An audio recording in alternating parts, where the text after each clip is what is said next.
Eu sou estudante de Relações Internacionais na USP e sou integrante do ODEC.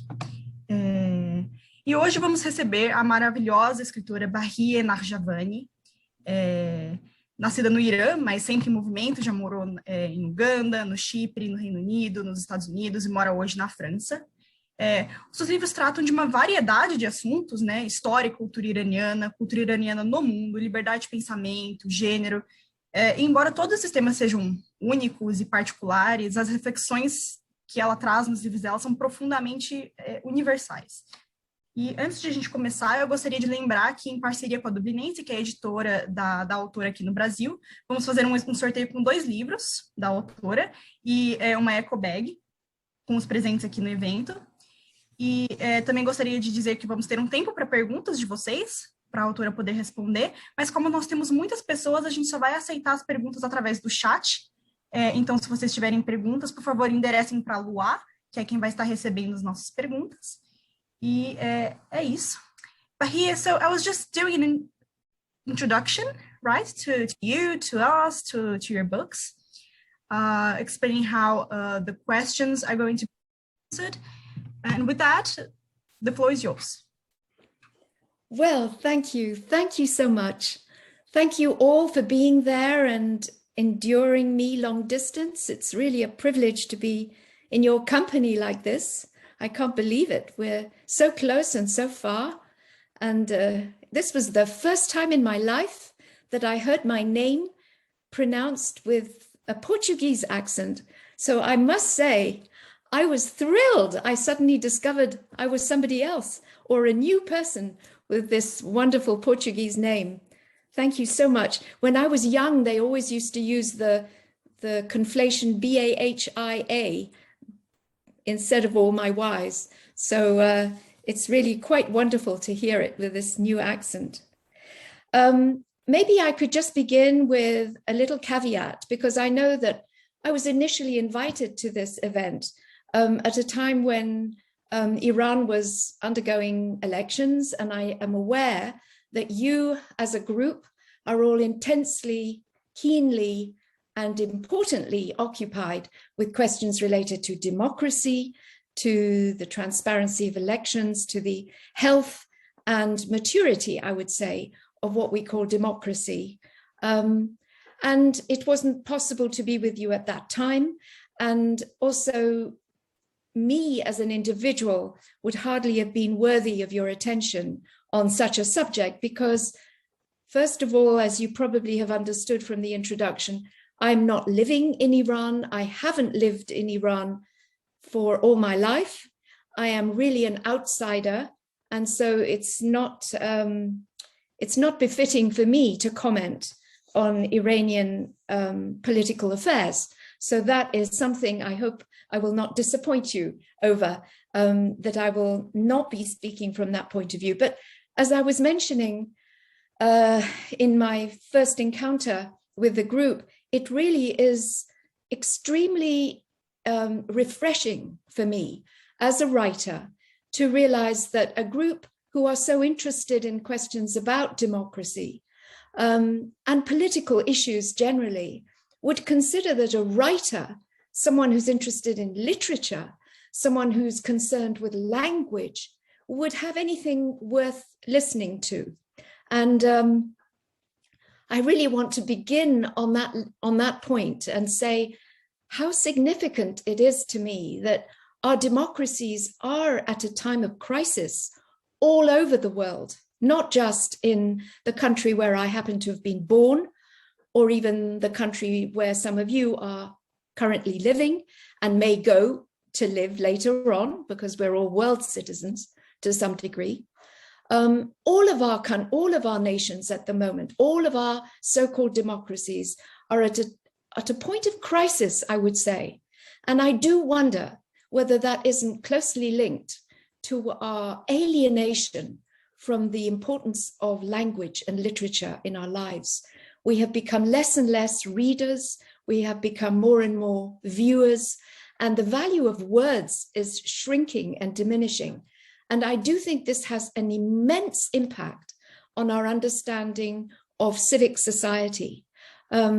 I had found a really interesting quote. I'm going to apologize because right from the beginning, I know I'm going to be trying to look for quotes, and I have so many pieces of paper around me, I'm going to lose my way. So please excuse me. But there is a wonderful quote I found by Alberto Manguel. And he said, in at least one sense, this is in something he wrote called, "Is There Any Reason to Read?" In at least one sense, all literature is civic action because it is memory. All literature preserves something which otherwise would die away. Reading is reclaiming the right to this human immortality. And I would add to that it is not only memory which is being revitalized through reading and literature and is helping our notion of civic action, but it is our sense of the future. In other words, it's not what we remember of the past, what we contain of the past, but it is our vision of what does not exist, which is what literature gives to us. And it is that vision which I think is so vital for any form of democratic success. I think it's in Proverbs where it says in the Bible that without vision, the people perish. And so I'm going to be talking a little bit about that sense of deracination when we're cut off from our past, and that sense of loss of identity and search for identity when we have no sense of the future. We need both those very much to be able to live in the present and build for the future. So I'm going to begin, if you don't mind, speaking a little bit about the subject of exile, which is my familiar project in life, and how that has affected us in our democracies, in our world, because we contain, our societies contain millions of others. There isn't a cohesive, single, mono-racial group, which really we could say dominates anywhere. We are constantly having to spread our definitions, expand our definitions of who is a citizen of wherever it is we live. This is one of the current dilemmas facing democracies in the world. Who is considered one of us, and who do we consider one of them? And so I wanted to begin with a quote which I have shared with the group, and they will put up this particular quote for you. I have two little passages that I wanted to share from the three books that I will be referring to in the course of my discussions with you. One is from the book called The Woman Who Read Too Much, which is a book not yet published in Brazil, and who knows, maybe it will be one day. And the other one is from the book that you already have, which is Us and Them. The Woman Who Read Too Much is a book based on history, and I'm going to talk a little bit more about it in a little bit later. But the passage I wanted to quote to you from is the very first passage. Larissa, you might want to, or Lua, I don't know which of you is doing this. It's book 1, chapter 12 of The Woman Who Read Too Much, which is the very first little passage that I had sent to you. And while you're looking for it, I'll just quickly give you the context of what this is about. The book, The Woman Who Read Too Much, is divided into 4 parts. Each of the parts is called the book of, and then there's the book of the mother, the book of the wife, the book of the sister, and the book of the daughter. And as you'll see, that's 4 female roles: mothers, daughters, sisters, wives. And in the book of the wife, I have a character who I call the ambassador's wife, who finds herself in the middle of the 19th century, stuck in a traffic jam, basically, in Tehran. It's a traffic jam because in this tiny, narrow alleyway, the little litter, the howdah in which she is seated, has found itself jammed, and there are mules and people and congestion all around, and there is no movement, and it's rather terrifying. She's a Western woman in the middle of an Iranian Persian society in the 1840s. It's a historically inspired book, and it's based on historically real characters. And in fact, my ambassador's wife is indeed based on an ambassador's wife who was called Lady Mary Shiel, who was at the time the wife of the British ambassador in Tehran. And she's written a book, in fact, it's called Glimpses of Life and Manners in Persia, which was published in 1850, was it 8? I think it was, by John Murray, which is when she came back from Tehran. But during my story, I've invented this scene. I've been inspired by her life, what I read of it, what I could find of it. And I created this scene in which she finds herself, this Anglo-Irish woman with Catholic background, finds herself in Tehran in this tremendously congested, crowded alleyway with no movement, and she can't get out. She's in her little tiny box, claustrophobic. And so I'm going to read you her thoughts here. Are we all ready with that? The ambassador's wife had found it difficult to pray since coming to Persia. After seeing the aching throats of minarets lift high against those turquoise skies, and hearing the unearthly voice of the muezzin rise above the dun-colored domes of the city, the familiar words no longer came so easily to her. Why, she wondered, should truth be confined to bells? How, she brooded, could salvation be restricted to her whispers when the whole world seemed to be reverberating? Was sense confined to a single syntax? Did truth reside in one language alone? In the presence of the worthy bishops of Chaldea, she merely mouthed what her husband piously intoned. And trapped in that chaos of men and mules inside her howdah, she felt dry to the very lips of her soul. But just as she was about to faint, a voice rose above the cacophony in the alley, a voice of a woman, different from all the rest, lifted up from the howdah beside her, a calm voice, closer to her than her life's vein, and equally vibrant. It soared above words and letters. It transcended the murmur of syllables and sounds, like the call of a trumpet, like the summons of a bugle. It cleared the air of contradictions, and it pierced her heart like a prayer. Very dramatic. Well, there you are. There's the ambassador's wife sitting trapped in a howdah, hearing the voice of a woman surrounded by men.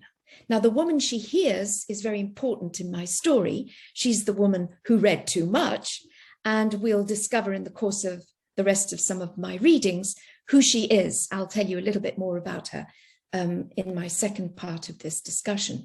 I wanted to ask you to compare the dilemma felt by this English woman in the middle of Iran, in Persia, with the dilemma felt by a very different lady. Now this one, it's on a couple of pages in. It's called Quotes from Us and Them, if you want to take a look for that. It's The Garden. I should have, it's a little, yes, that's it.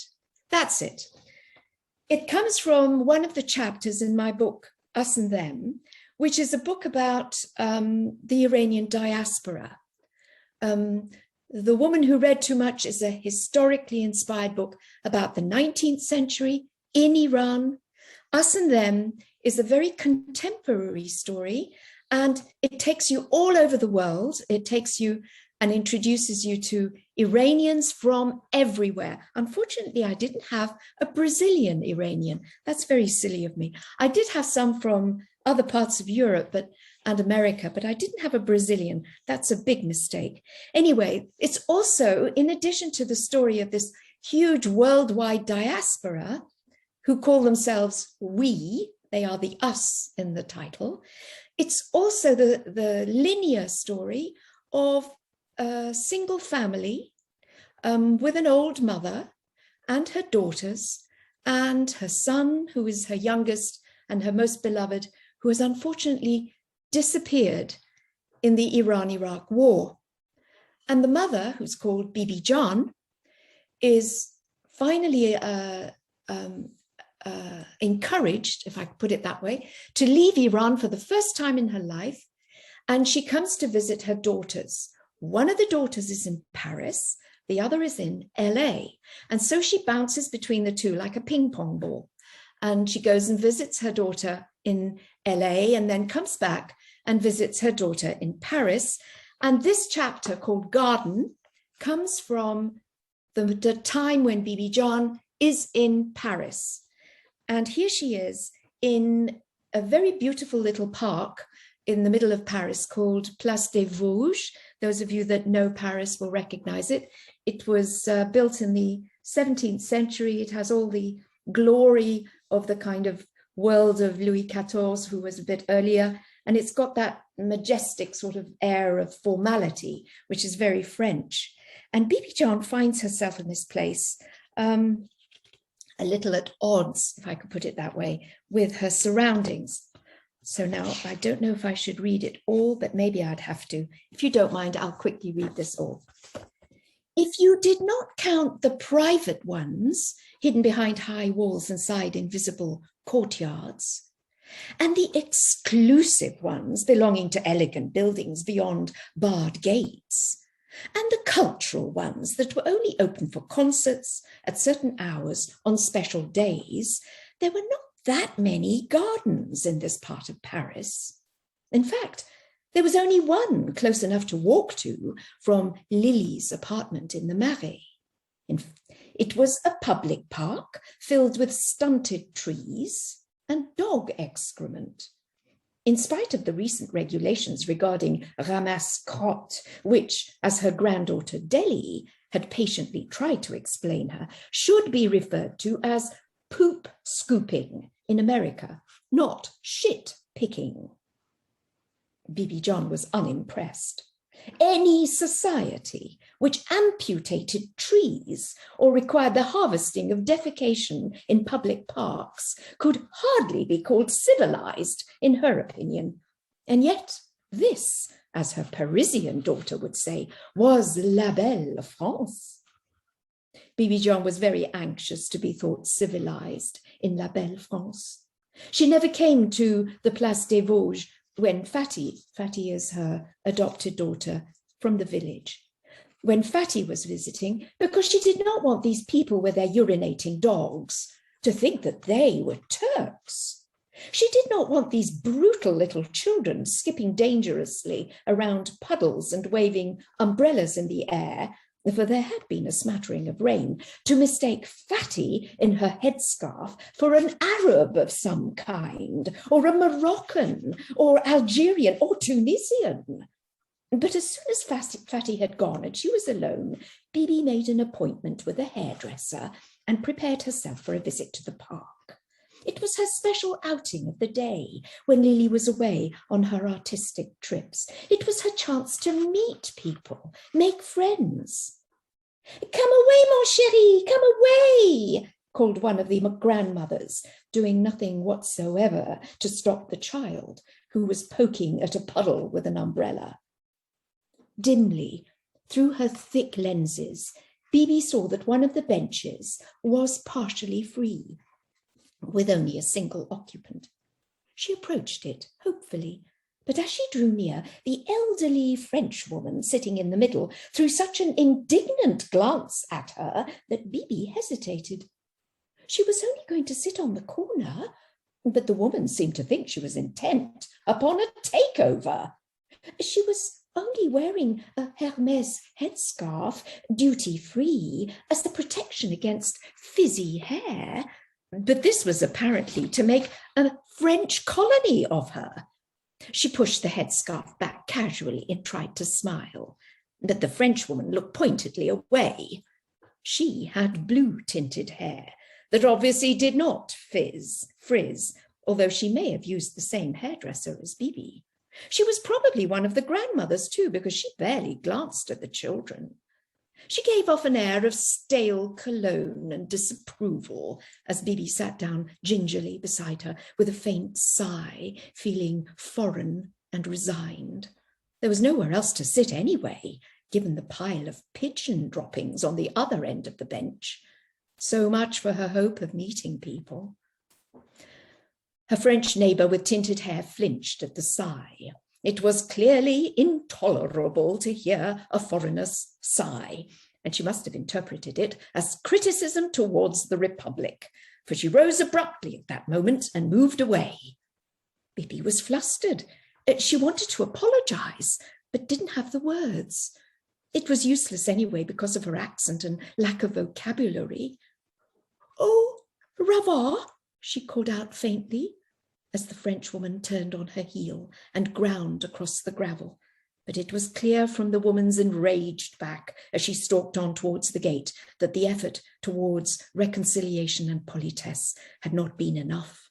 "Attention, chérie, attention aux autres," wailed a grandmother from across the park. For those of you that don't speak French, attention aux autres means look out for others. Be careful about the others, which is clearly not what is happening in this little episode. I wanted to read those two passages because it puts a foreigner in Iran and it puts an Iranian on foreign territory, just to sort of demonstrate with as much satire as possible, as well as pathos, that we're all basically the same. And our crises are one. In fact, I wanted to mention that the title of this little episode that we're experiencing together, The Open Secrets, the Hidden and the Manifest, the greatest open secret I think that we all share is that you don't have to be an immigrant to feel other, that we are, all of us, commonly aware of our otherness, no matter who we are. It's like the elephant in the room. We'd like to kid ourselves that, in fact, we belong, but so much of the time, no matter who we are, in whatever category we think we fall, we realize we share very little in common with others. And I'll come back to that when I come to the end of this. I do want to ask my dear controllers to please keep an eye on the time, because I'm terribly afraid I might overstep the bounds.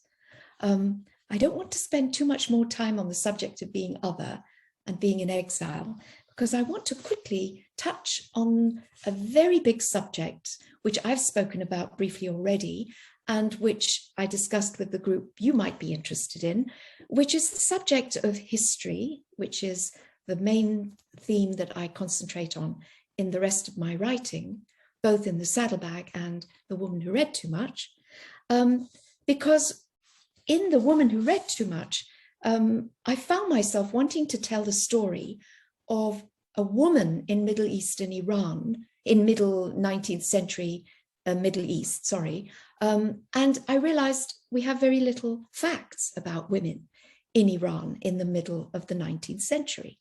So as much as it is important for us to know our histories, many times we find that some of the greatest of our secrets are hidden because half the human race wasn't considered as being relevant to history. And so digging up the stories of women is become a major subject for a lot of feminist writing and gender studies and so forth. And my own little experience of that was my fascination with a woman in the 19th century Iran who had the audacity to take off her veil in public and who suffered the consequences. And it occurred to me that many of our problems in the present, in our political crises today, relate to issues that we did not resolve in the past.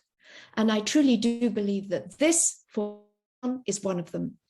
The whole question of the role of women, the whole issue of the veil, is one of those touchy subjects which the Iranians tiptoe around and have a kind of double standard about, because it's a contradiction that has not yet been faced or resolved.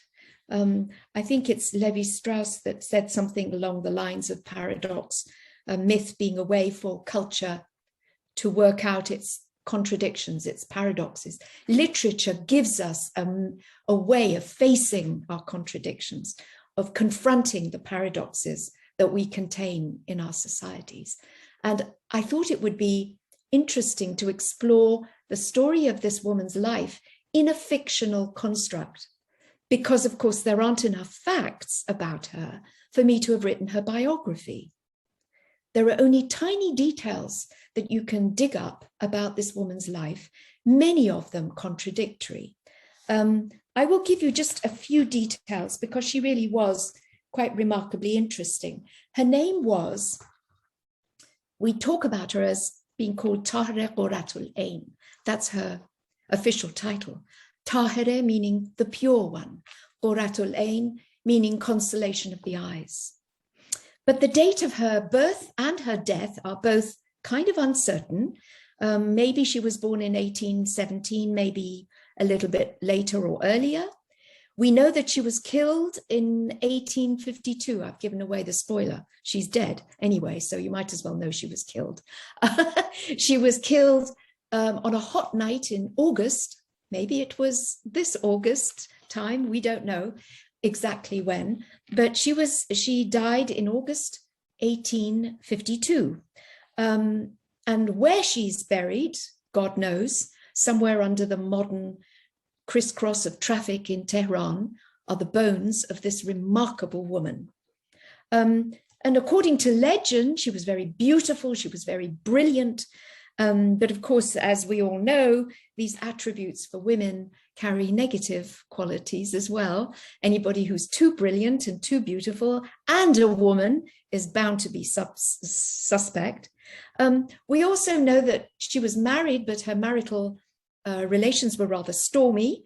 And the most remarkable thing about them is that she divorced her husband, which was unthinkable at the time. Unthinkable. So, of course, she had her children taken away from her. And of course, there are contradictions about that because some versions say that she abandoned her children. So you see, everything you have about her has its other side of the coin. And so because of the infinite numbers of contradictions and confusions and opacity that surround her, the only thing I could do was to write her story as a fiction. I think you've all heard of Hilary Mantel, the great writer of the Tudor period. She's written about Thomas Cromwell in 3 huge books. One of the things she said was that that the truth is obviously best if we can get it, she says, but my method is to wrap the fiction around the documentary record, to let imagination lead us by touch into the room where history cannot shine a light. And that's basically what I found myself doing. I found myself wrapping around the few facts that I found about Tahireh Qurratul Ain. I used my imagination to wrap around those facts, and I went like a blind man into the room where history did not shine any light at all. And that concept of going into a dark room, I also want to read to you the words of a fascinating Japanese architect, artistic connoisseur, Tanizaki, you may have heard, in praise of shadows. He wrote, "In the mansion called literature, I would have the eaves deep and the walls dark. I would push back into the shadows the things that come forward too clearly. I would strip away the useless decoration. I do not ask that this be done everywhere, but perhaps we may be allowed at least one mansion where we may turn off the electric lights and see what it's like without them."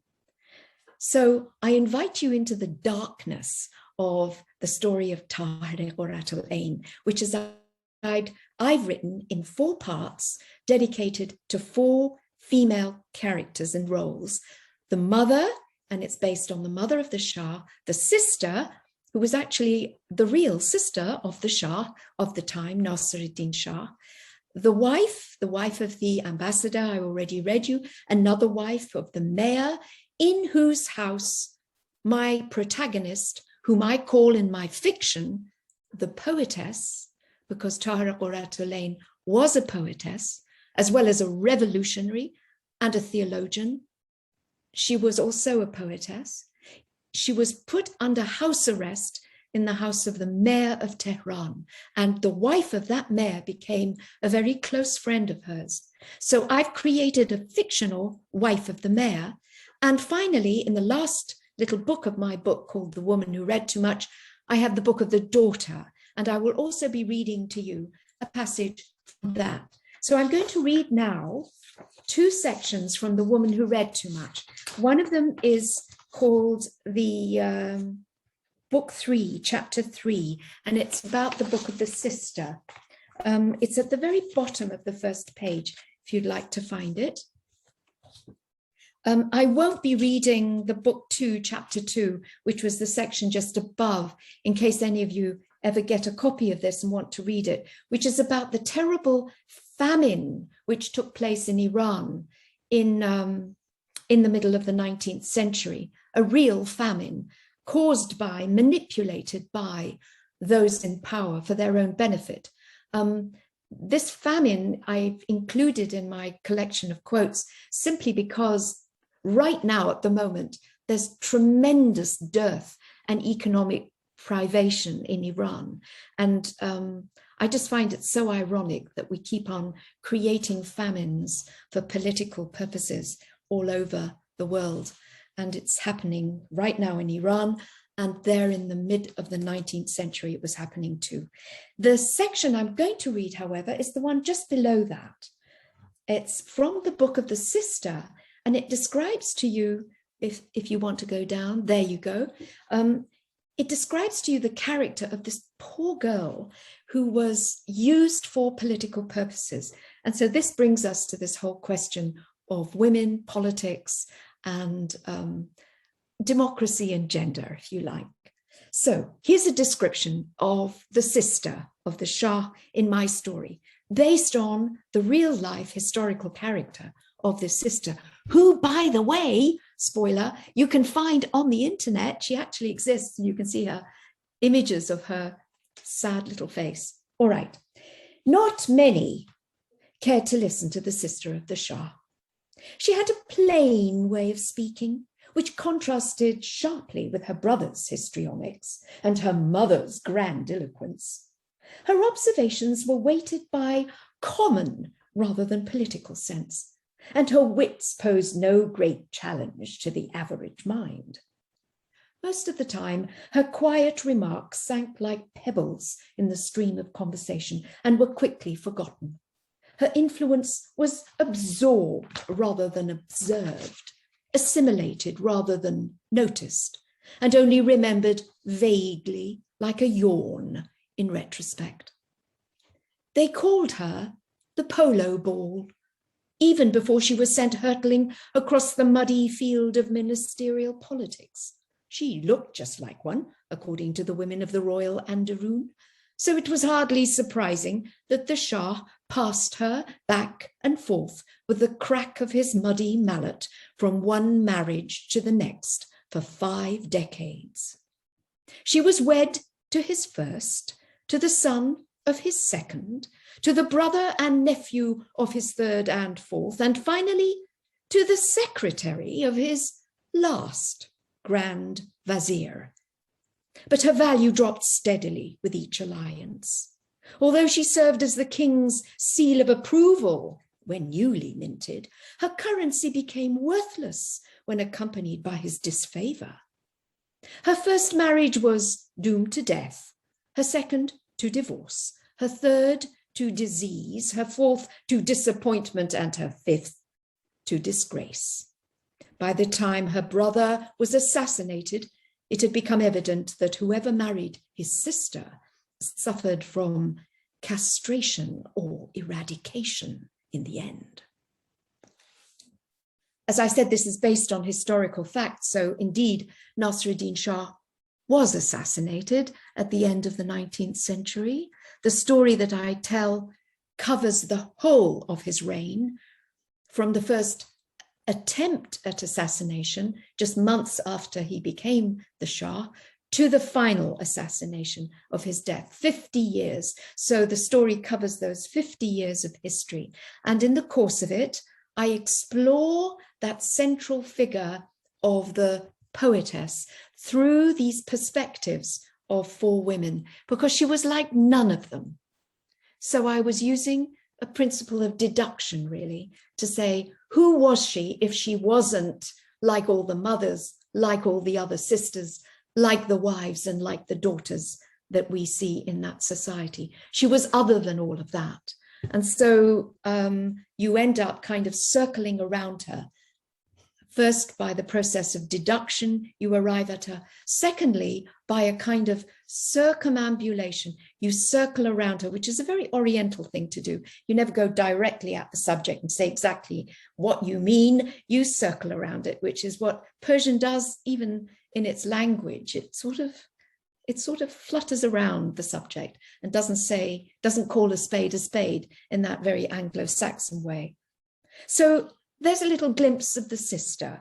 And the last section I want to read to you, which is too long, it comes immediately afterwards, book 4, chapter 14, but I won't read it all, it's too long, and I don't want to tire you out, and also end in about 10 minutes, 15 minutes max. So I'm going to read you just the last part of that, book 4, chapter 14, starting with A Woman's Jewels. If you look further down on that same page, there we go. In fact, maybe I should just start the paragraph just before that, if you don't mind. This is from the point of view of the little daughter of the poetess, who plays with her mother's rings. And she has a ruby ring, a turquoise ring, and a topaz.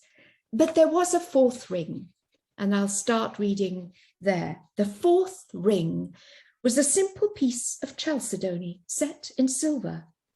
The polished surface of the quartz was the colour of pale water crossed by concentric threads of brown and gold. It looked like a desert landscape in which circles of sand shimmered against an opaque sky. It was not a precious gem like the other rings, but a stone used for sacred amulets.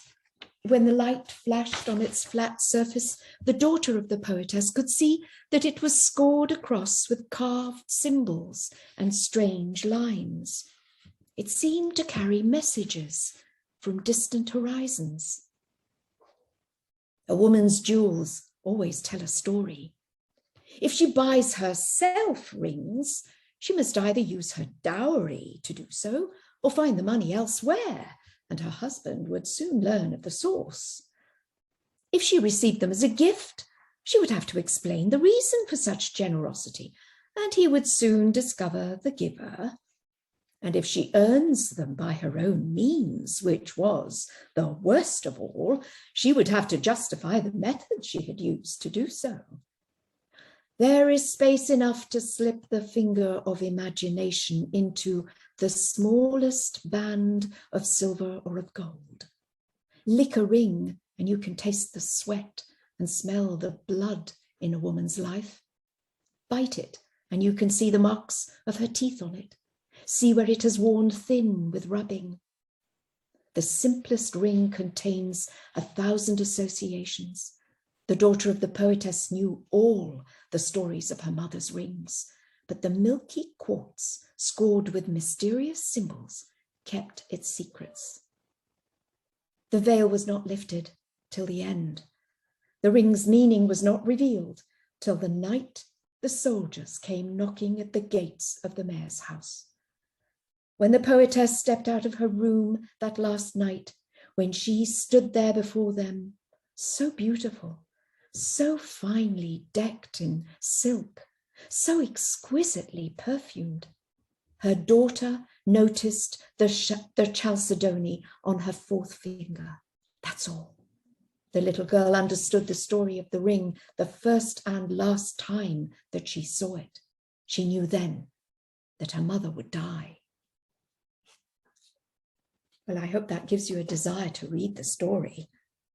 So there is a little glimpse of the daughter looking at her mother, and in the very last passage that I have from The Woman Who Read Too Much, I have an echo of what this woman was like through the eyes and the memory of someone who comes to the door of the mayor's house to receive a bundle that she had left for her.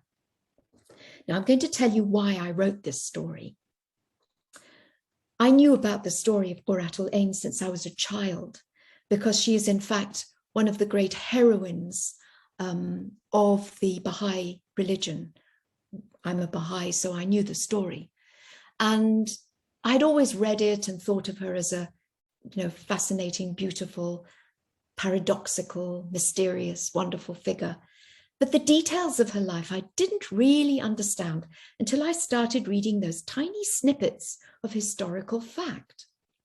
And one of the snippets that has come down to us in history, round which I wrapped the cloth of my fiction, is a story related to this woman, the wife of the mayor, who says that same night when the daughter sees her mother dressed in silk, perfumed and ready to go out and die, that same night, the poetess, the Atualmente, the real historical figure, has told the wife of the mayor the following words. She said, 3 days after my death, a woman will come to the door. Give her this package. And she gives the wife of the mayor a bundle. Now, in Persia, we use cloth. We put whatever is precious in it. We take the corners of the cloth and we tie them diagonally across, and we call it a bokche. That's the word for it. I imagine that's what it was, that bundle. It was a bokche. But we are never told what was inside it.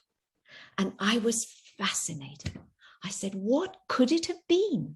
What was in this bundle?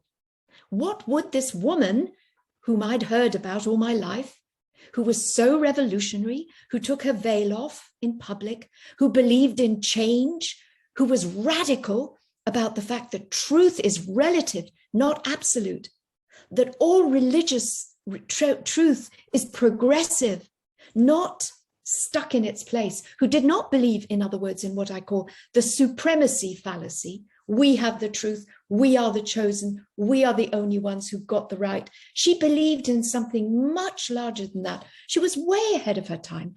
And she was considered a major threat, not only because she had these ideas, but because as a woman, she had these ideas and was able to express it so eloquently, because she'd had the training of a man in the theological colleges of Karbala and Najaf. In fact, another one of the nuggets of real historical fact that have come down about her is that her father, who was himself a cleric, used to say, if only she had been a son, then she would have brought honor to the family. So she was recognized in her time as being one of the most erudite and eloquent women. And this brilliant mind connected to this extraordinary vision of the future and radical ideas. What would such a person put in a bundle and give as a legacy to the wife of the mayor? What would she have done? And what would she have put in that bundle? I was so fascinated that I had to write this book. And so that's why I put the book of the mother, the book of the sister, the book of the wife, and the book of the daughter in the bundle of my book, exploring what was in that book. And in the very last passage that I quoted there, I've got a character, I don't think we've got time, I've got a character called the corpse washer who comes in and out of my story. And in fact, I make her that woman who came to the door 3 days after the death of the poetess in my fiction. And the wife of the mayor gives her that bundle. And what I make that bundle, I wonder if I should give you the spoiler. Oh dear, who knows, we may never get this book in Portuguese. So it's basically the idea of a legacy to the women of the world to read. And the idea of reading in my book is knowing how to decipher society, knowing how to understand the realities in which we live. knowing how to recognize the crises, to make assessments about decisions that have to be made. To read aright means to know how to make choices in life. You could say it's about election in a way, because election is just one tiny part of the ability to make choices, the ability to decide with discernment, with good judgment, not on the basis of emotion or vague, faked up facts where we are being manipulated by others. So this ability to think for yourself, to read for yourself, to make judgments for yourself is what I mean by reading. And the woman who read too much was apparently too dangerous to be allowed to live because she could do that. And her legacy to the women of the world and to all society was to learn how to read in that way. Now, I've come to the end. I really do think I should come to the end because you've been so patient with me. But I didn't want to end completely without one last reference to the book that I was so pleased was the very first book that you got in Portuguese, and the first book that I ever wrote called The Saddlebag. And in the saddlebag, since we've just been speaking about a corpse washer, you know, all writers are corpse washers. I mean, we're, you know, by the time it comes into our hands, it's dead. It's life that we have to kind of caress. And all historians are corpse washers. Whatever it is, I wanted to read from The Corpse, which is the last chapter of my book, The Saddlebag. And the reason I wanted to just touch on that, even if I don't read the whole piece because it is rather long, the reason I wanted to touch on that is because of the third subject, apart from language, exile, history, women. The last chapter I wanted to just touch on, and maybe you would like to discuss this further in our questions and answers, is the whole issue of identity. And if you remember, I began by speaking about how we have nothing in common. That's the big open elephant in the room secret.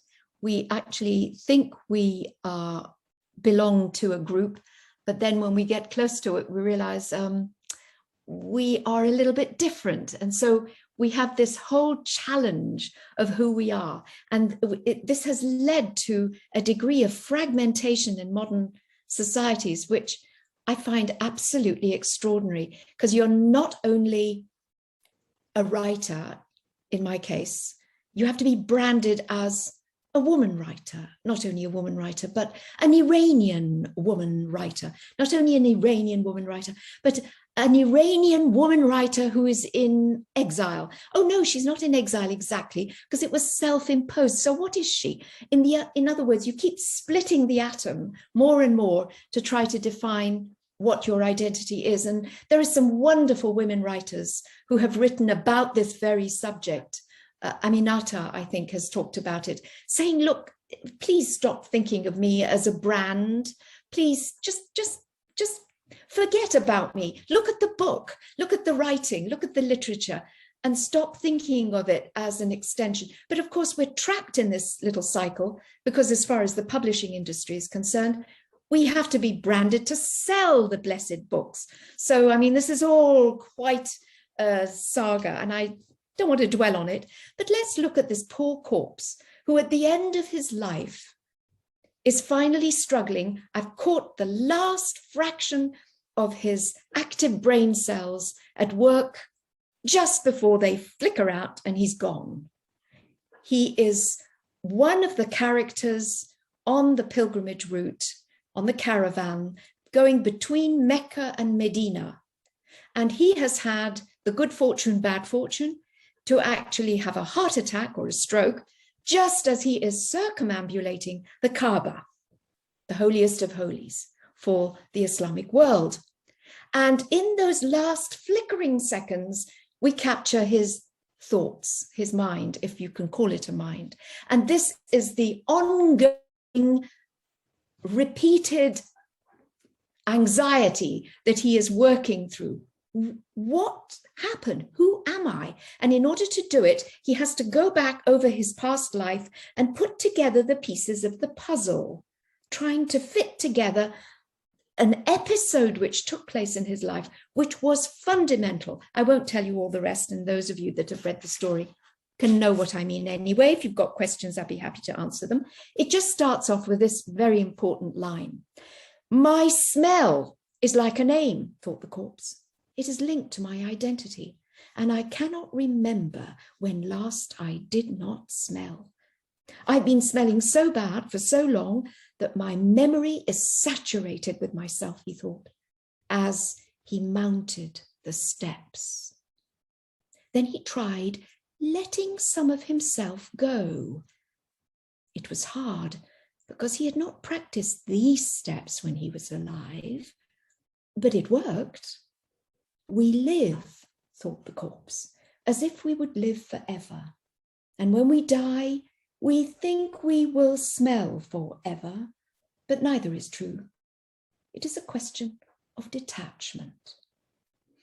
He had not wanted answers to this question during his life. During his death, however, the answers required addressing. Of course, this is based on a habit which was used in the last century, in the 19th century, and to some degree is still being used, unfortunately, but not quite in the same insalubrious fashion. It was considered a blessing to be buried in either Mecca or Medina. So this corpse is being carried along the desert route, and naturally that leads to a degree of smelling. So we're catching the corpse through his smell, and his smell is that identity that he has to let go. It's that letting go, which is the point I wanted to make. I think we've come to the point where I literally have to let go. So maybe I should stop right there. And if there's anything more that I could have said, maybe it'll come out in any questions that you might want to ask. So thank you again for your attention. I'll let go and let's go on with the rest.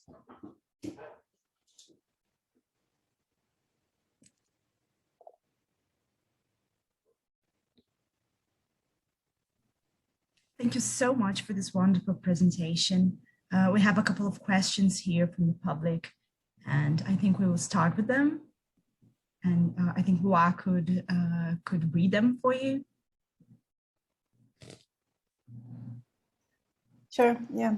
First of all, amazing. We didn't want to stop you because the everything you were saying was very intriguing and very interesting. Thank you so much for everything that you brought. So we're going to start with some of questions that were brought from the audience, and then we also have some other questions that we have compiled too. So also people who are in the audience, and feel free to still ask questions, please. I first want to give a shout out to Professor Hosanna. She's also from USP, from our institute. And she has a question. I tried to translate, so I'm sorry if I mistranslate something that you wrote, Hosanna, but please feel free to interact. So she asks, well, she's very excited to have you here. And she has a question about the objects, because especially in Earth's...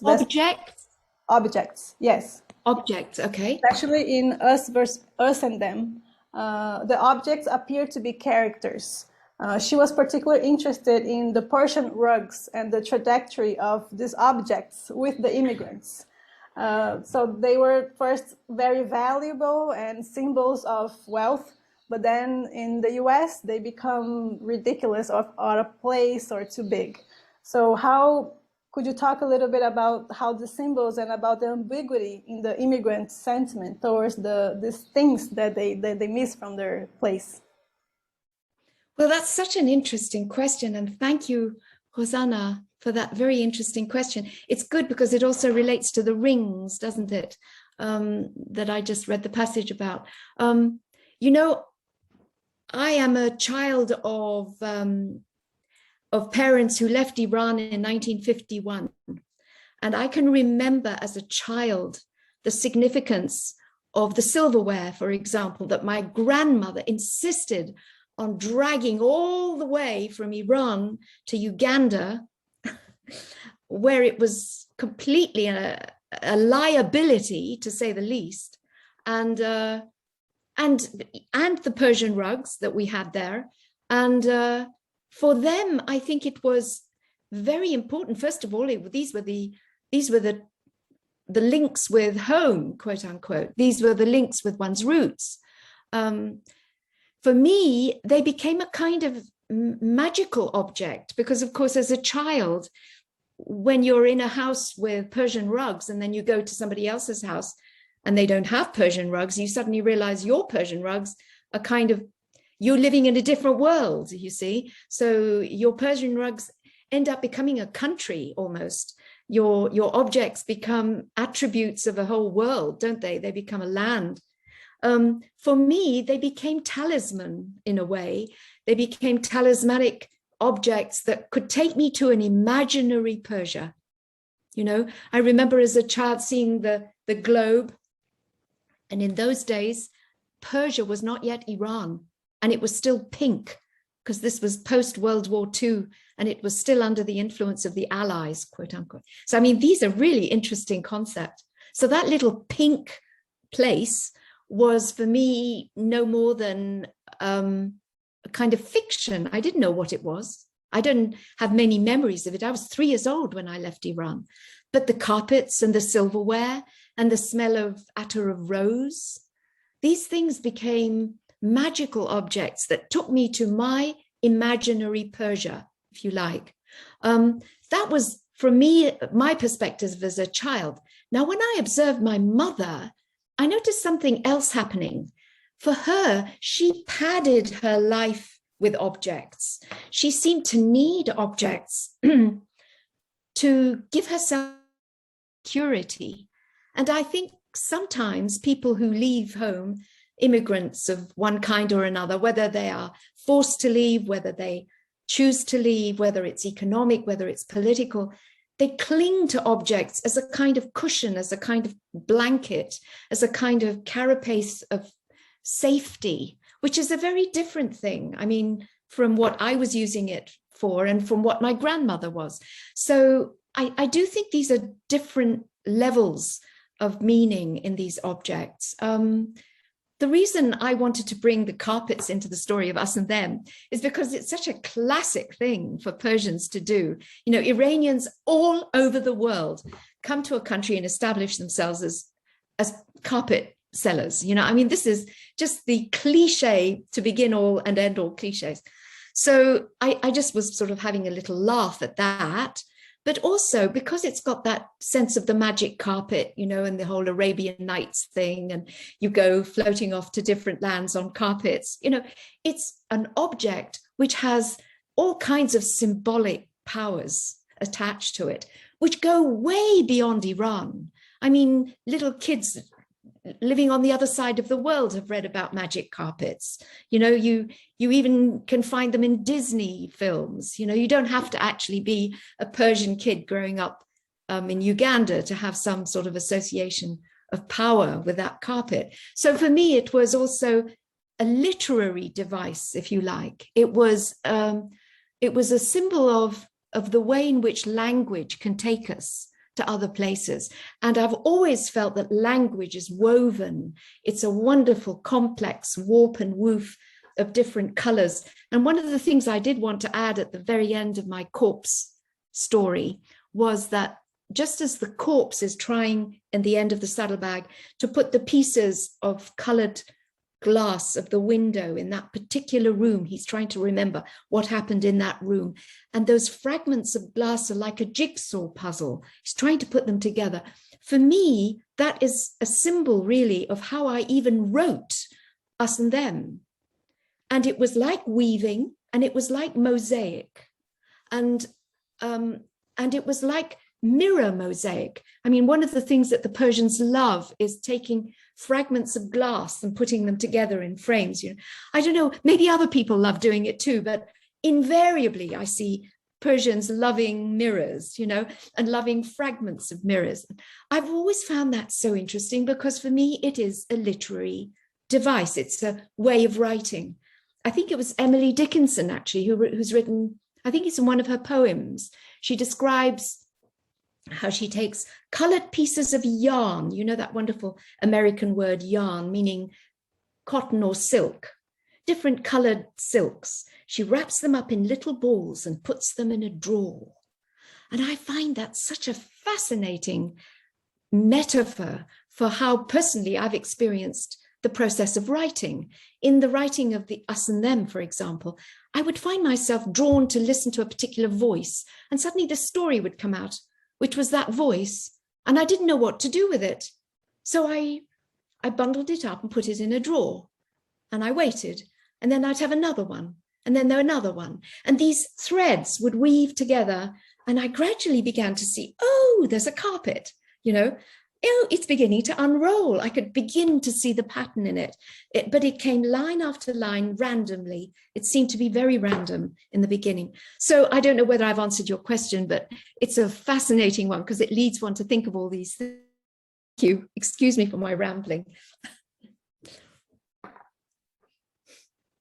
Yeah, that's great. Thank you so much, Bahiyyih. I also have 2 more questions from the audience so far that I wanted to ask.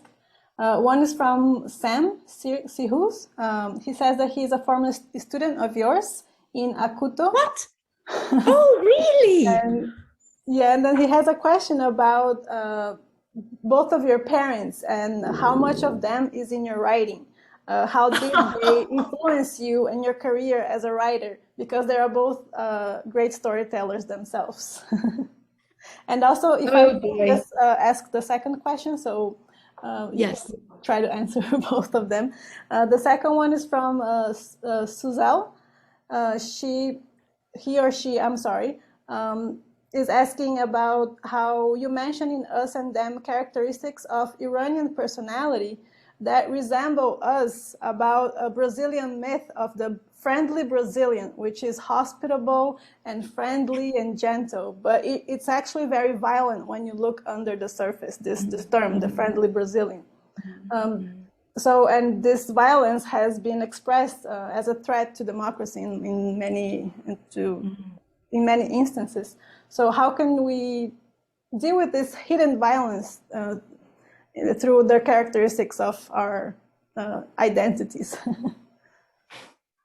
Well, goodness me, if I was a sociologist, I'd give you a long spiel about, oh, I don't know, if I was a educational psychologist, I'd have another answer. How do we control violence, or how do we deal with, first of all, recognizing it's there is one major step forward, and realizing how it is definitely the virus that is undermining democracy, because we've come out of about, I would say, maybe 80 years where we have allowed ourselves, certainly in Western democracies, we have allowed ourselves, we have actually encouraged ourselves to be violent, because it was a reaction against decades and decades, in fact, centuries of a kind of repressive, dominating control of society, where you had to hide who you were, and you had to demonstrate a kind of civility which wasn't true to yourself. So with the rise of psychology and Freud and all the rest of them, we reacted against that, and it led to permissiveness towards violence, which at the time was just a very natural, healthy reaction to be honest, to be open, but which, taken to extremes, as we can see, the pendulum has swung to such a degree that even the modicum of self-control and decency has been eroded, and it is eroding our democracies for sure. I don't want to go on to that because I'm only a storyteller, and I don't know how to control violence except through maybe thinking about Scheherazade. How did she do it? She managed to civilize and educate a serial killer by telling him stories. Of course, she was using a very clever technique of delay. You know, I'll tell you the next one if you let me live, kind of thing. She'd get the story to the crisis point, and then she would sort of wait, and he would want to have her tell another one and another one and another one, until after 1001 nights, he doesn't cut her head off. And that is through the civilizing influence, if we want to extract a metaphor from that, it's through the civilizing influence of literature, of culture, of art, of a consideration of human life from that distance that art gives us, so that we can both be in it and feel the emotion of it, but be detached from it and look at it either with pathos, with satire, with whatever it is that detachment gives us.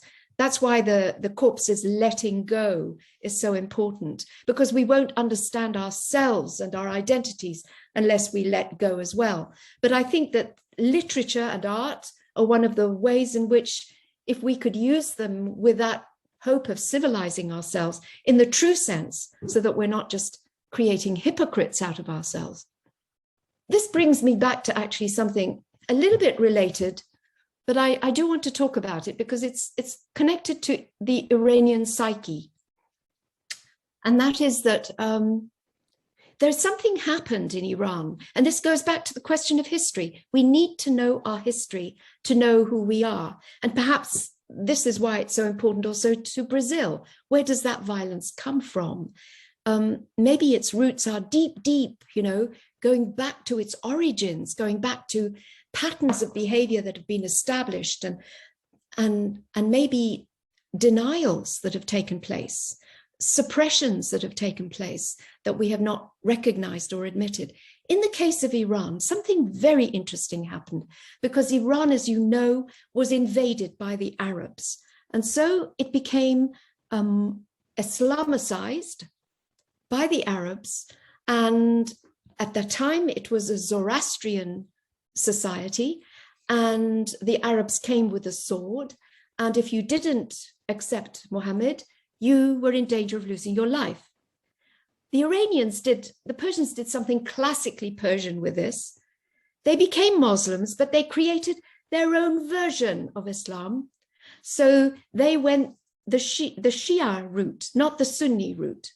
They believed in the legacy of Ali, that is the hereditary strain of the Islamic succession, not the caliphate. And so they created a unique society, which was Shia, not Sunni, okay? Now, one of the things that one of the imams, I think it was the fourth imam, he gave as a solution to the problem of violence.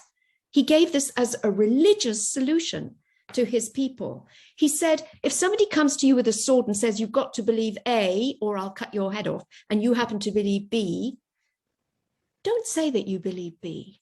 Say, yeah, I believe A, no problem. This became institutionalized hypocrisy. This is terribly important. It ended up becoming part of Iranian culture. It became part of the Iranian psyche, that it was very refined. It would hurt another person's feelings if you told them the whole truth. It would be more courteous if you lied. There would be 1,000 filigree, delicate elements that could ornament the lying, if you like, that could perfume the hypocrisy. It was extremely rarefied. I would say that many times Iranians don't even realize that they are actually clinically lying. No, they're telling the truth in a certain way, okay? But this is profound, because I think this is a human tendency. This is not Persian. We all do this. But in Iran, in the history of its religion, it became institutionalized and ratified by religious authority. Now that makes a slight difference. And if you know that, you will recognize that happening in the society, and you will see it happening in a different way from other places. I think this is something really, really significant that we need to recognize in ourselves, how our history tells us about the dilemmas that we're facing today. How can you even have a proper democracy if there is no truth? How can you possibly create a democracy if our electioneering processes create lies just willy-nilly? I mean, we've institutionalized them even in our campaign procedures, haven't we? So, I mean, where are we here? We're creating democracies that are based on lies. So we need to dig back and see, where was the truth that we denied ourselves way back in our past? I think we need to address those things. And I think literature, art are the ways in which we can face up to them and not be destroyed by them, not react to them with violence, because that's unfortunately one of the patterns that our political, the political animal in us reacts that way. You get the truth faced up, you deny it because it's too painful, or you run away from it because it's too painful. So we have to find ways so that we don't run away and we don't react with violence. And that's where I think literature matters, storytelling matters. I can't possibly answer a question about my parents. I never expected to come to Brazil and be asked about my parents. Come on. That is wonderful. But I mean, that also tells you that that's my past. I am the daughter of parents who told wonderful stories. So thank you to them. And thank you to the questioner for having recognized their significance in my life. Thank you. Thank you so much. We also have a comment from Christina. She said that here in Brazil, just to give you some context, the slave had to convert to Catholicism or they would be beaten to death. So they created ways to keep their own faith hidden behind the Catholic images of saints. Yes. So we have this African-based religion that today is very strong here. We do have another question from Anissa. She asked you if you could touch upon how the Tahiri's story from the woman who read too much. Tahere. Okay. Yeah. How her story inspires the women in today's world with all of everything that's happening both in Iran and throughout the world. Well, you know, that was one of the questions I was asking myself. Can we use her as a model? You know, I'm not sure we can. I think these characters, these superheroes, if you like, these larger than life characters, these almost mythic creatures, what they do is they throw a very sharp light on some of the problems that we're facing. But can we actually do what they did? I'm not sure. In a normal social way of living, if we bring that word democracy back, what would we do if everybody was Tahirih? She dumped her husband and marched off and abandoned her children or had them taken from her, which is worse. She was killed at the age of 36. Her courage is something we can emulate, but I think she was very specific to her time. There comes certain times where a certain radical action is necessary. She was a Joan of Arc, if you like. And I think we are all little Joans of Arcs, but none of us would aspire to actually be burnt at the stake. I mean, let's be honest about it. You know, there are these characters that inspire us, but can they actually be our models? I don't know. I do find that what I liked about using her as a character to explore in my fiction was that I found myself thinking that her action in teaching women to read, which actually literally she did. She had classes where she taught women to be literate. Now you have to know that in the 19th century in Iran, no woman who was outside the court and even inside the court, if you were just a mere concubine, it didn't count. You had to be a significant character in the court, like the mother of the Shah or the sister of the Shah, to be taught to read and write. Or in the case of Tahirih, she had the unique opportunity because she was born in a clerical family and her father recognized her brilliance and gave her that potential, that right, that possibility. But otherwise, the rank and file of the female population did not know how to read and write. And they had what you in Brazil had for right up until the present. They had script writers if they wanted to write letters. Yes, I have to tell you this. The reason they were not taught how to read and write was in case they wrote to their lovers. That's one of the legendary reasons why no woman was allowed to write. in case she had lovers and she wrote love letters. So they wrote through other people. They wrote through literate script writers. So they had to be very formal in how they communicated. So here's this Tahrir woman who's actually teaching women how to read and write. So it was shocking, absolutely shocking. She was not only giving them the right to write, but she was giving them the tool, the key to open the Quran and read it for themselves. So she was giving them the potential to interpret, this was the thing. Now that, I think, is something that many women today have taken on board as a mission, as a crusade. We you know, if you ask me for the names, I can't remember them all, but at least 10 people I know, women who've engaged in children's education, women's education, literacy classes, reading groups. I mean, it's always the women. It's always the women. And I just think that's quite interesting, that it should be one of the legacies that is linked directly to Tahrir Qurratul Ain. Don't know if I've answered your question, but it's a very good one. Thank you so much, Bahiyyih. We are approaching the end of our time together, which is very, very sad. We could hear you for hours. It's very nice to hear your voice and how you read your texts. I'm going to pass on to Maria Carolina so she can do the draw and say some more things. Thank you.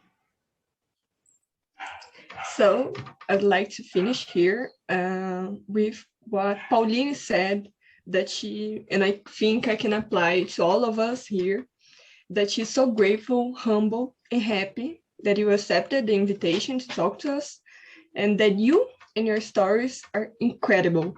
And also that she could hear you reading for hours and hours. So thank you so much. It is such an honor to receive someone with such a powerful voice and such powerful writing in this space. And now I'll say in Portuguese, for the ones who are watching this. Muito obrigada, principalmente a todo mundo que ajudou a organizar aqui, a ODEC, ao professor Loureiro, que acima de tudo é quem mais acredita no potencial de estudo, ao coletivo Marias, da pós-graduação, e também a Dublinense, que nos deu todo o apoio necessário, estudo, e eu acho que eu vou fazer um link agora e fazer o sorteio do nosso kit. Então, eu vou projetar aqui para ficar bem justo. Um segundo.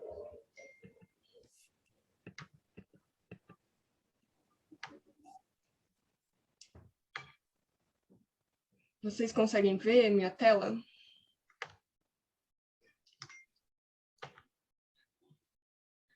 Ok. Tivemos 48 participantes, considerando da linha 2 até a 49. Eu já coloquei aqui um número entre 2 e 49, e quem ganhou foi o número 4, e é o Vinícius Ferreira Esteves. Parabéns, Vinícius.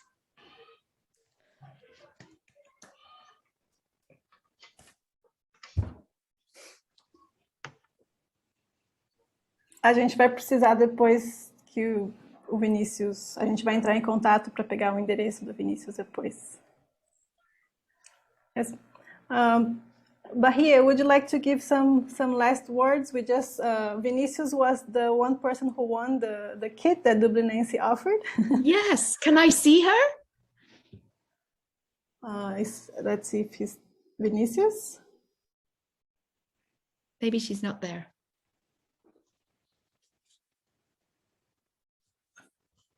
Yeah. Never mind. Never mind. Well, if you have Never some mind. last words, so maybe we Okay. can close. Well, what to say to you? I wish they weren't last words. I wish that it was possible that this is the beginning and we can meet each other again and we can talk of subjects that is of interest to you. and you will forgive me for having talked so much, but next time maybe you can talk a bit more or ask more. But I really cannot tell you what an honor it feels to me to have been invited and to have seen your faces and to have been able to talk to you so openly like this from the bottom of my heart. Thank you so, so much. And hopefully we'll do it again. Who knows? I will be available to you. Let's put it that way. Let's hope. Thank you so much. And just to everyone, this has been recorded and we're going to have little pieces of it available on our YouTube channel. Partes dessa palestra vai estar disponível no YouTube depois, posteriormente. Thank you so much, Bahiyyih, for your time, and hope we'll see you soon. Thank you, everyone. Good luck in all that you do, everyone. Bye-bye. Bye-bye.